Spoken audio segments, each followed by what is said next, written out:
Hey everybody, it's Annette.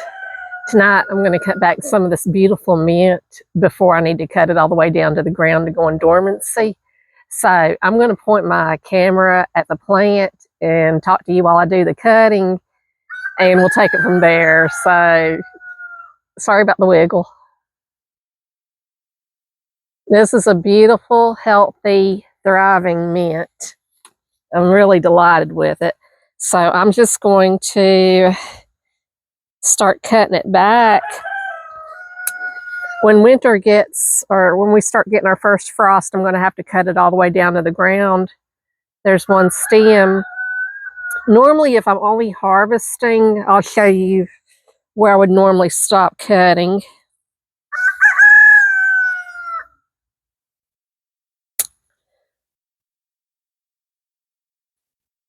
So, for example, I'm going to cut this whole stem. If I was only harvesting and let it continue to grow in the summer, I would stop right above here and cut it at an angle because this still has new growth on it.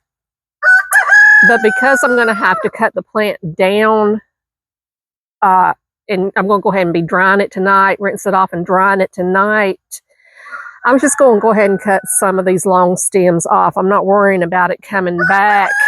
It will need to go for its own health into a state of dormancy. So we're just going to cut her back a little bit more than I normally would.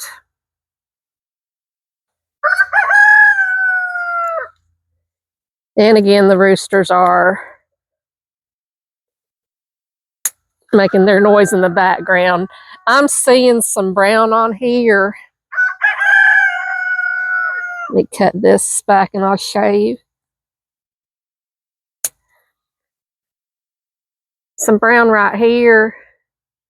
It's already starting to maybe die down a little bit. So for tonight, I'm not going to record the whole thing. But again, if you're just harvesting for mint tea or mojitos or whatever you're doing, you're going to stop above here. If you're in spring and summer, or even an indoor plant, because this is where the new growth is coming in. Again, this will be cut down very close to the ground, but just tonight, I'm just cutting for harvest only. I'll take it inside, I'll rinse it off, and then I'm going to take 4 or 5 of these stems together, tie it with string, and then for 2 weeks, hang it to dry in a cool, dark place. This is great for tea. It smells really good. I've actually moved some of my mint close to some of my other vegetables because I think, slugs getting to them.